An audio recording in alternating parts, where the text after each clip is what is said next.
Good morning, everyone. Here we are again in our third week of virtual preschool, and we're going to go ahead and do the days of the week and the calendar. And we have a new month today, and I think I told you that was going to happen. So the last day of school we had was Tuesday. Wednesday was the 4's class day. Today is Thursday. So we're going to move that little frog to Thursday. All right, so if you look up here, it doesn't say September anymore. It says October, and it shows a couple of kids in costumes and a big pumpkin with a cat hat hiding behind it. And this bag here that this kid is carrying says trick or treat. And that's because in the month of October, we have the holiday called Halloween. Now, Halloween might look a little different this year, but hopefully you'll still get to do something fun. Let's go ahead and start with the numbers. So today is Thursday, and it is the first day of October. And for our October numbers, we have the first one, a pumpkin, because we pick pumpkins in October. So we have number 1. So today is Thursday, October 1st, and we have a pumpkin. And I'll have to let you guys kind of guess in your heads what you think the next picture will be. All right, it's another kind of fruit that we pick often in October. So you can think about that till next week when we pull them out, the rest of them out. All right, so I'm looking out the window, and it is kind of, we have some kind of wispy clouds out there. The sun isn't shining right now, but it was shining a couple minutes ago. So I'm going to say that it is partly cloudy today, which has been almost every day, hasn't it? Almost every day has been partly cloudy. And yesterday we had so much rain. That surprised me. It's also cool today. So here's our cool frog, who is always cool, just because he's a cool frog, but it's chilly today. And so partly cloudy and cool. And I moved our little arrow to the month of October. And the month of October, the whole month of October is still in the season of fall, right? When the leaves are changing color and falling to the ground, and we pick pumpkins and apples and all those fun things. So this week, we've been talking about our homes and our houses, and we read a book. Let me pull that one out a minute.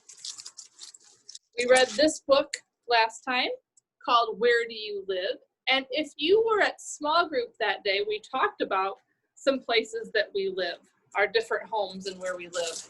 And if you have small group today, we'll be doing the same thing.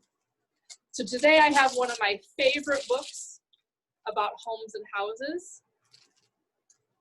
You may have heard this story before, but this is a different version of it. So let's see what it is. I like this version a little better. Pull it out slowly. So let's see here. It looks like we have a picture of a wolf blowing really hard, and the title of the book is The True Story of the Three Little Pigs. Now, some of you might have read the story of the Three Little Pigs before.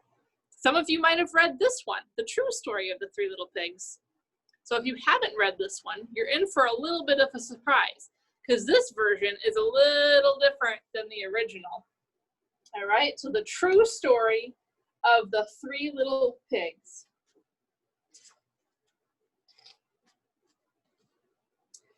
Everybody knows the story of the Three Little Pigs, or at least they think they do. But I'll let you in on a little secret. Nobody knows the real story, because nobody has ever heard my side of the story. And when the book says my side of the story, it's talking about the wolf's side of the story. We've heard the story that was from the pig's side. So this is the wolf's side of the story. I'm the wolf, Alexander T. Wolf. You can call me Al. I don't know how this whole big bad wolf thing got started, but it's all wrong. Maybe it's because of our diet. Hey, it's not my fault wolves eat cute little animals like bunnies and sheep and pigs. That's just the way we are. If cheeseburgers were cute, folks would probably think you were big and bad too. That's true, because lots of us eat cheeseburgers, right? Or hamburgers, or bacon burgers. But like I was saying, the whole big bad wolf thing is all wrong. The real story is about a sneeze. There's the sneeze. See, that's a nose and it's sneezing. It's kind of gross. And there's the cup of sugar. Sneeze and a cup of sugar. So this is the real story. So let's see what the wolf says happened. Way back in Once Upon a Time, I was making a birthday cake for my dear old granny. I had a terrible sneezing cold. I ran out of sugar. Oh dear, what does a wolf do when it runs out of sugar? We're going to find out. So I walked down the street to ask my neighbor for a cup of sugar. Now this neighbor was a pig, and he wasn't too bright either. He had built his whole house out of straw. Can you believe it? I mean, who in his right mind would build a house out of straw? So there's that wolf walking down the path to see the first little pig in the straw house. So of course, the minute I knocked on the door, it fell right in. I didn't want to just walk into someone else's house. So I called, little pig, are you in? No answer. I was just about to go home without the cup of sugar for my dear old granny's birthday cake.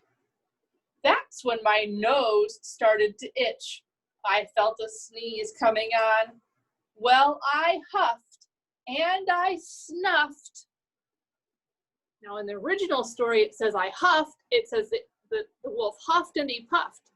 But the wolf says, no, I huffed and I snuffed. And I sneezed a great sneeze.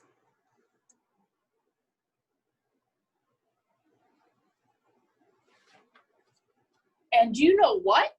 That whole darn straw house fell down. And right in the middle of the pile of straw was the first little pig, dead as a doornail. He had been home the whole time. It seemed like a shame to leave a perfectly good ham dinner lying there in the straw, so I ate it up. Think of it as a big cheeseburger just lying there.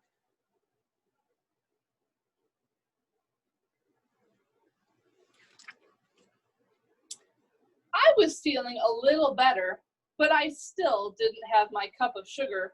So I went to the next neighbor's house. This neighbor was the first little pig's brother. He was a little smarter, but not much. He had built his house of sticks. I rang the bell on the stick house. Nobody answered. I called, Mr. Pig, are you in? He yelled back, go away, wolf, you can't come in. I'm shaving the hairs on my chinny chin chin.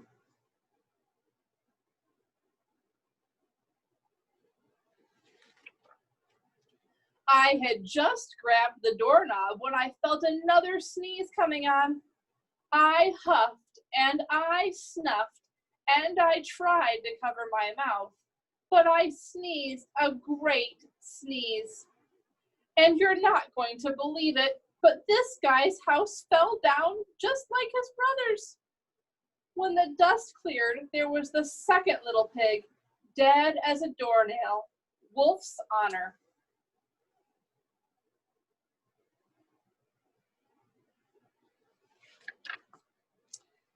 Now you know food will spoil if you just leave it out in the open, so I did the only thing there was to do. I had dinner again. Think of it as a second helping. I was getting awfully full, but my cold was feeling a little better, and I still didn't have that cup of sugar for my dear old granny's birthday cake. So I went to the next house. This guy was the first and second little pig's brother. He must have been the brains of the family. He had built his house of bricks. I knocked on the brick house. No answer. I called, Mr. Pig, are you in? And do you know what that rude little porker answered? Get out of here, wolf. Don't bother me again. Now, that wolf does look awfully full there. His belly looks very full. Talk about impolite. He probably had a whole sack full of sugar, and he wouldn't give me even one little cup for my dear sweet old granny's birthday cake. What a pig. I was just about to go home and maybe make a nice birthday card instead of a cake when I felt my cold coming on. I huffed, and I snuffed, and I sneezed once again. Then the third little pig yelled, and your old granny can sit on a pin. Why, that pig does not want the wolf there, does it?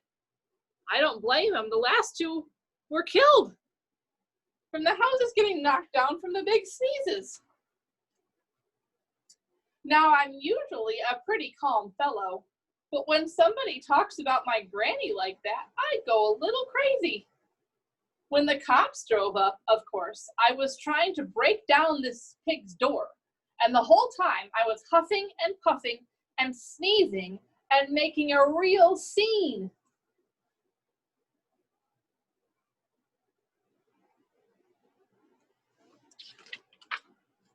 The rest, as they say, is history.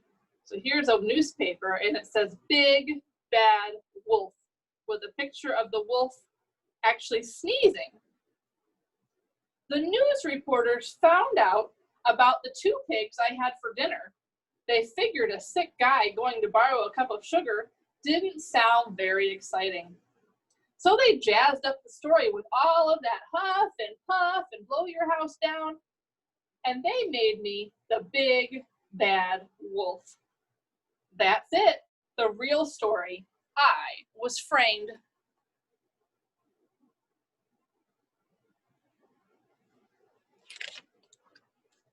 But maybe you could loan me a cup of sugar? There he is in jail with his cup wanting sugar for his granny's birthday cake. So that one's a little different than the original story, isn't it? If you've heard the original story before. All right, so let me show you some other things that we have in your take-home packet today. So you have, let's see, I'm gonna stick this one under here. You have 3 brown triangles in your packet, and you have 3 papers with a, gotta glare, 3 papers with a rectangle like this. And that is so that you can make the 3 little pigs' houses, all right? You also have a bag of straw, and that's for the straw house. You have a bag with little red rectangles, that's for the brick house. And for the stick house, you need to go outside and collect some small sticks, all right? So you gotta find ones that will fit on this rectangle. So you might have to get longer ones and break them into smaller pieces. All right, I did not go out and collect any sticks, but I'm gonna kind of show you how to get started. So for this one, you're gonna probably wanna use white glue. I have these fancy little bottles that have the brush right attached to the lid, but you could use any kind of container with glue in it and a paintbrush, and it'll work the same way. But I recommend using white glue for this because trying to glue down straw or sticks with a glue stick is going to be very frustrating. All right, so the first thing we're going to do is put some glue on our roof to glue that down, all right? So we're gonna kind of spread it around.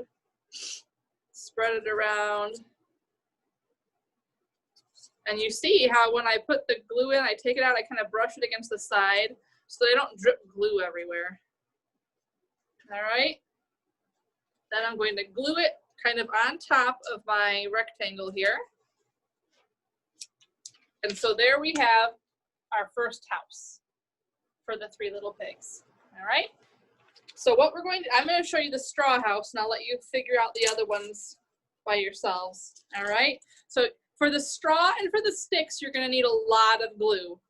The bricks you won't need quite as much. You're going to need a lot of glue to make this stick. Okay. So usually your mom or dad says, don't use so much glue. Well, this time you got to use so much glue. All right. You want to really coat it, because otherwise your sticks and your straw will not stick. All right, so you really want kind of some puddles of glue here, even though usually we say just a drop, not a puddle. This time you want a puddle. All right. So then you're going to take some of this straw and you're going to kind of start sticking it down to make that straw house where that one little pig lived.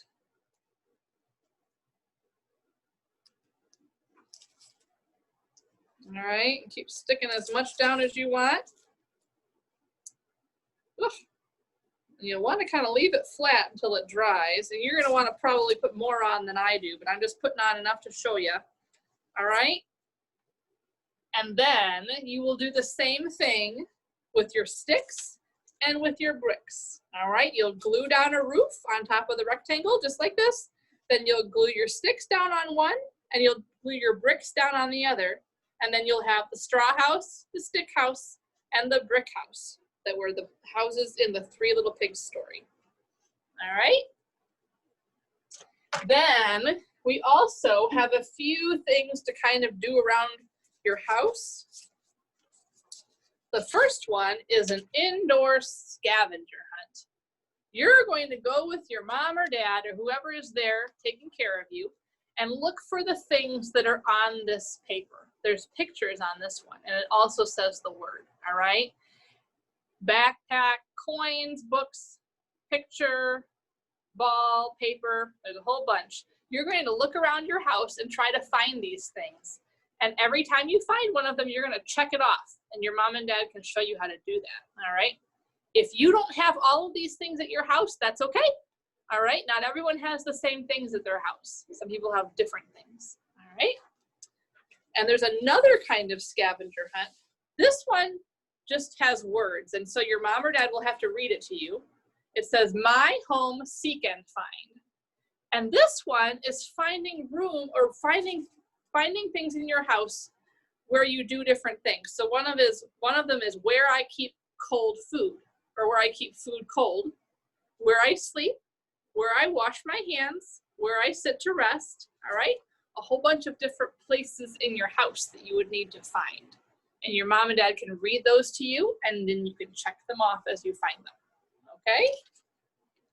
The last one is a counting one. It's called Count Around the House. So you can take this along with you and count how many chairs are in your house. Not just the chairs at your kitchen or dining room table, but all the chairs in your whole house. You got to count them. Then if you know how to write the numbers, you can write it there. If you don't, your mom or dad could write it in yellow, or they can write it for you. Whatever works for you, all right? So there's chairs, lamps, beds, couches, rugs, bookcases. So count how many of those things you have at your house and then write them down, all right? And that is what I have for you today. I will see some of you at 10:30 for our small group time, and we'll be talking about where we live. And I will see the rest of you next Tuesday for our circle time. All right? Bye, everybody.